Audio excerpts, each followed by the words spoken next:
ये वतन का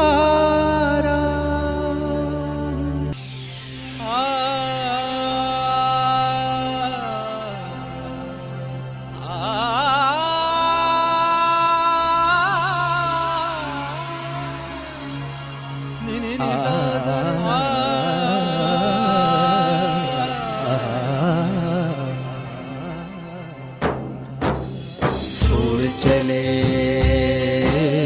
छोड़ चले छोड़ चले छोड़ चले छोड़ चले ले तेरी कुटिया, ये लुटिया डोरी ले अपनी। छोड़ चले ले तेरी कुटिया, ये लुटिया डोरी ले अपनी। फिर वही पापड़ नहीं बेलने, फिर वही माला पड़े न जपनी। छोड़ चले छोड़ चले छोड़ चले छोड़ चले नि नि नि सा सा रे सा नि नि सा दा दा नि पा बा दा मा गा गा म तेरे सा नि सा। ये जागृति तेरी तू ले ले, मुझको मेरा दे दे सपना।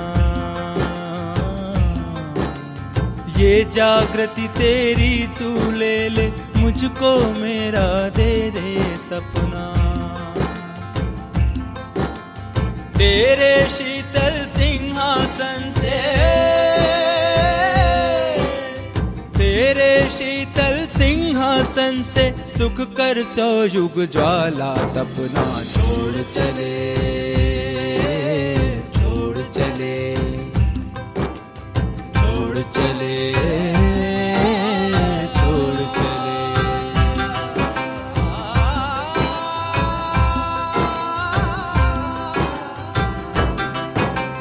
सूली का पथ ही सीखा हूँ, सुविधा सदा बचाता आया।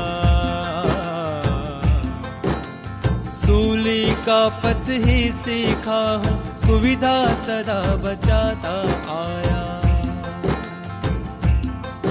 मैं बलिपथ का अंगारा हूँ,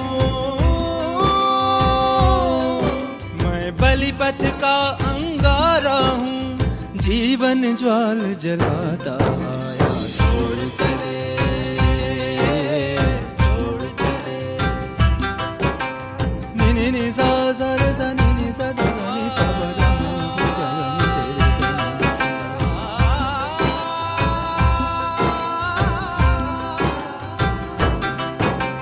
मत बोलो बेरस की बातें, रस उसका जिसकी तरुणाई। मत बोलो बेरस की बातें, रस उसका जिसकी तरुणाई। रस उसका जिसने सिर सौंपा, रस उसका जिसने सिर सौंपा, आगे लगा भभूत रमाई। छोड़ चले छोड़ चले छोड़ चले छोड़ चले छोड़ चले ले तेरी कुटिया, ये लुटिया डोरी ले अपनी। छोड़ चले ले तेरी कुटिया, ये लुटिया डोरी ले अपनी। फिर वही पापड़ नहीं बेलने, फिर वही माला पड़े न जपनी। छोड़ चले छोड़ चले छोड़ चले छोड़ चले छोड़ चले छोड़ चले छोड़ चले छोड़ चले नि नि नि सा सा रे सा नि नि सा दा दा नि पा बा दा मा छोड़ चले छोड़ चले छोड़ चले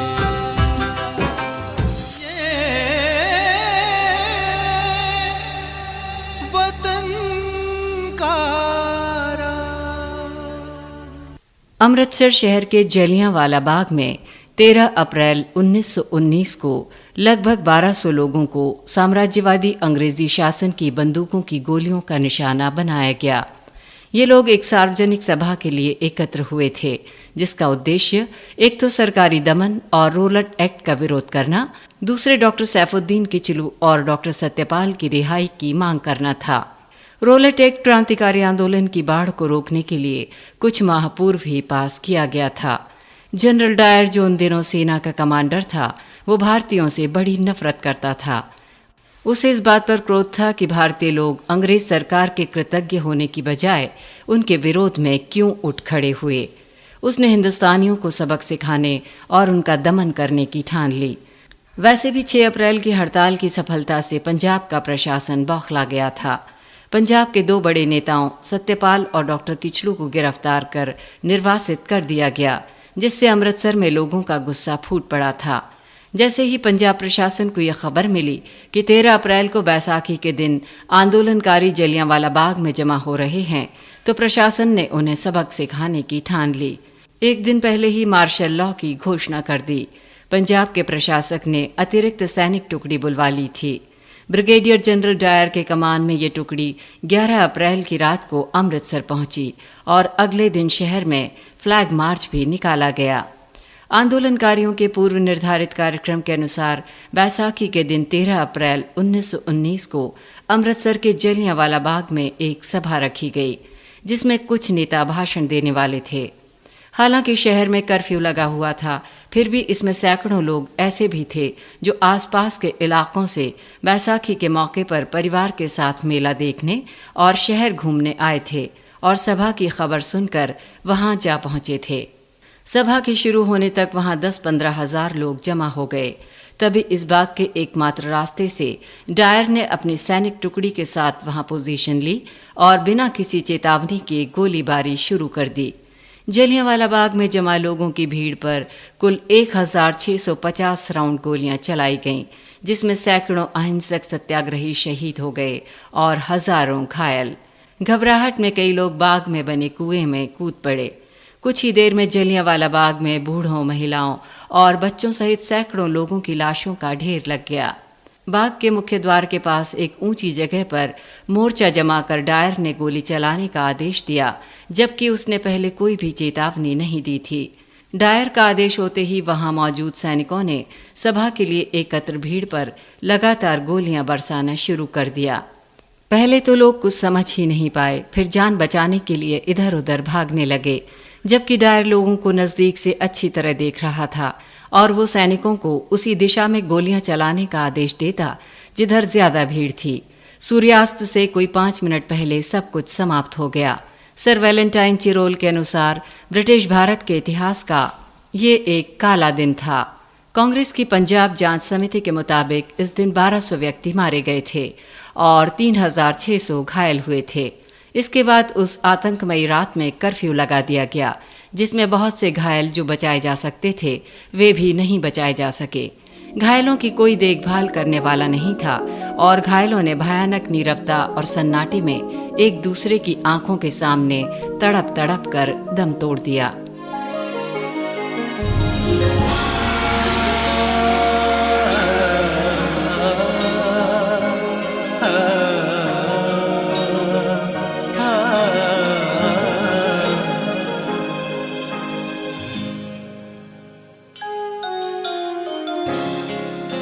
कभी वो दिन भी आएगा कि हम स्वराज देखेंगे, दयारे हिंद में फिर हिंदियों का राज देखेंगे। छूटेगी कौम अपनी,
होश से लेते,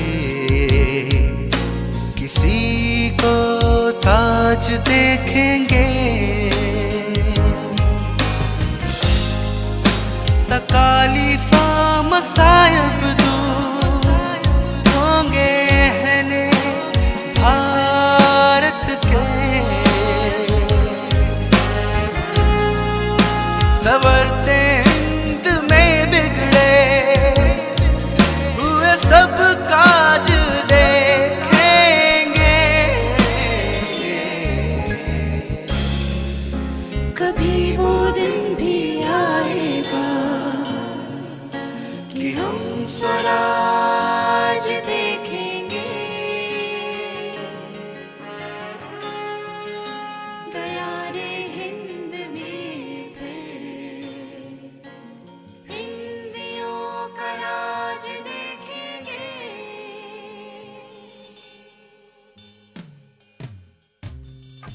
घन गरजे जन गरजे, घन गरजे जन गरजे, घन गरजे जन गरजे। बंदी सागर को लखकातर, बंदी सागर को लखकातर, एक रोश से आजादी की यादगार तरानों पर केंद्रित राष्ट्र वंदना के विविध स्वर जन गरजे। अंग्रेजी राज के दमन, लूट और आतंक के प्रतिरोध में भारतीय जन का उद्घोष जन गरजे।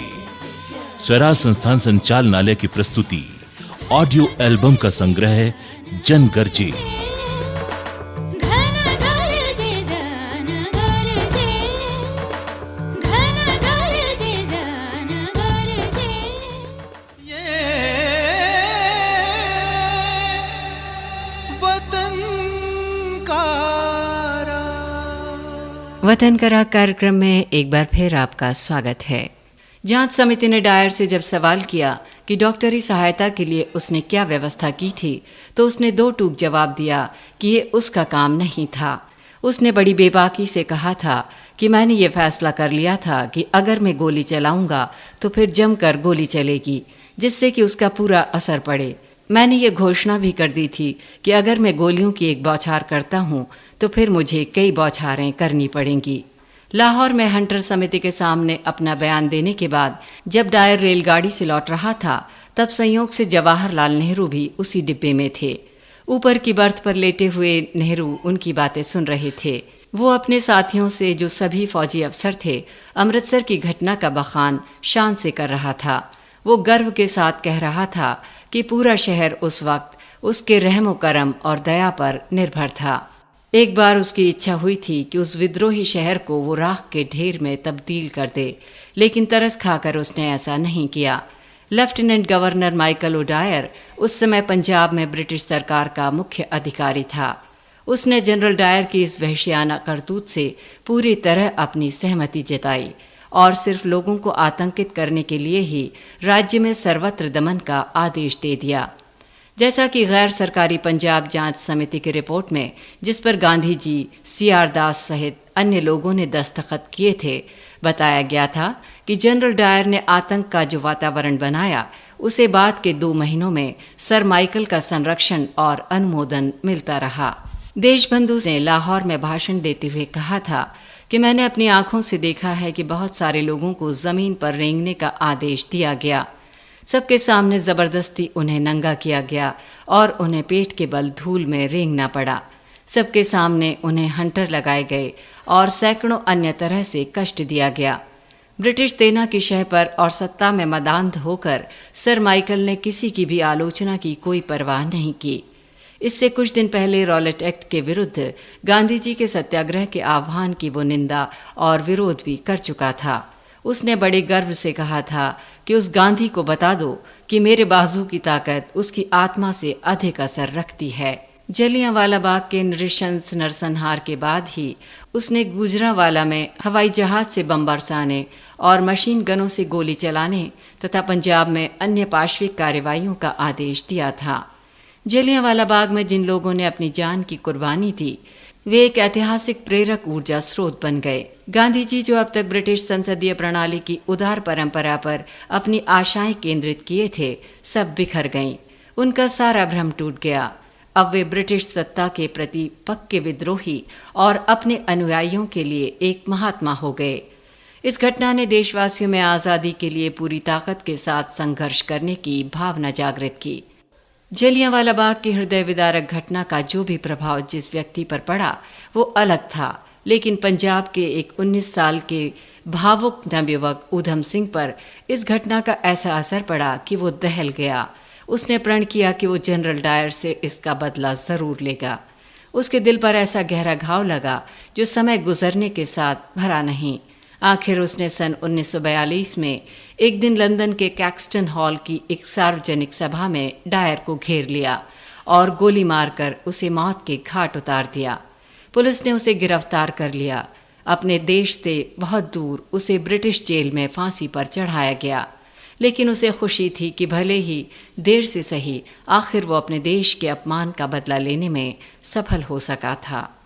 एक जर्मन पत्र ने लिखा था, इंग्लैंड जब संसार के न्यायालय में इस बात का ढिंढोरा पीट रहा है कि भारत प्रसन्न और संतुष्ट है और युद्ध प्रयत्नों में उसके साथ है, तब उसके साम्राज्य की खास राजधानी में ही भारत के इस वीर सपूत ऊधम सिंह ने रिवॉल्वर की अपनी गोलियों से युद्ध का डंका बजा दिया है और अपने इस कार्य से वो भारत का अधिवक्ता बन गया है।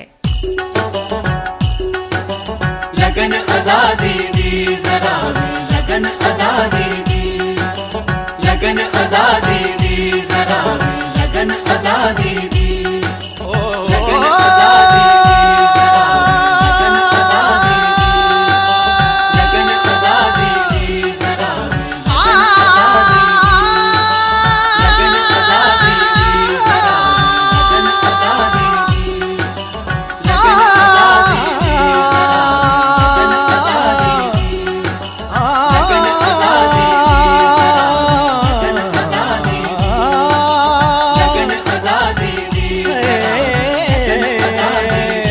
आजादी दी जरा भी,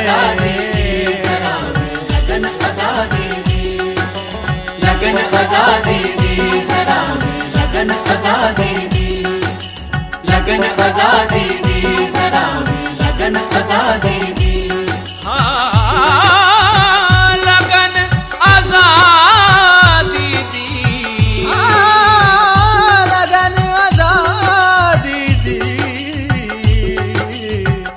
लगन आजादी दी, हाय लगन आजादी दी, जरा भी लगन, जरा भी लगन, जरा भी लगन, ओ जरा भी लगन, जरा भी लगन आजादी दी, लगन आजादी दी, जरा भी लगन आजादी दी, लगन आजादी दी, जरा भी लगन आजादी दी, लगन आजादी दी, जरा भी लगन आजादी दी, लगन आजादी दी, जरा भी लगन, जरा भी लगन, जरा भी लगन, जरा भी लगन।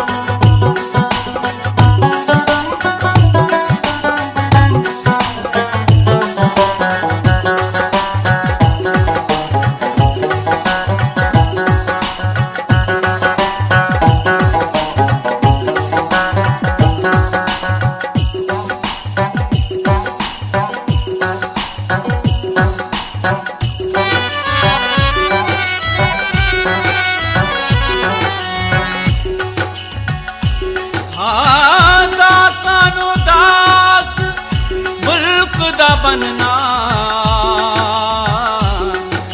दस्या सबनों खोल के मुल्क पीछे जिसने जान दिती कि वे अपनी रोल के।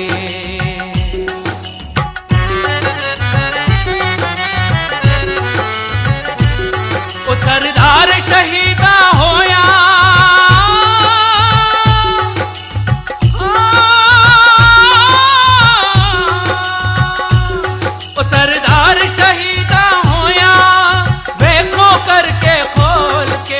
खिदमत समझ आजादी दी जावड़िया कफन दे विच जरा वे लगन, जरा वे लगन, जरा वे लगन आजादी दी, लगन आजादी दी, जरा वे लगन आजादी दी, लगन आजादी दी, जरा वे लगन आजादी दी, लगन आजादी दी।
रात नू भी नहीं सोंदे ने,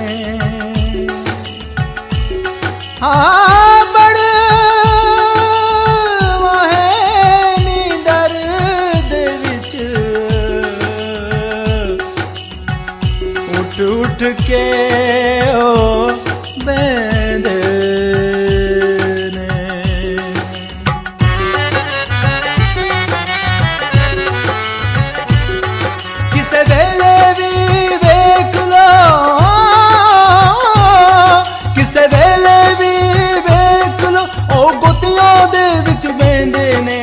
हासिल की वे आजादी नू कर लईए इस संदे विच जरा भी लगन, जरा भी लगन, जरा भी लगन आजादी दी, लगन आजादी दी, जरा भी लगन आजादी दी, लगन आजादी दी, लगन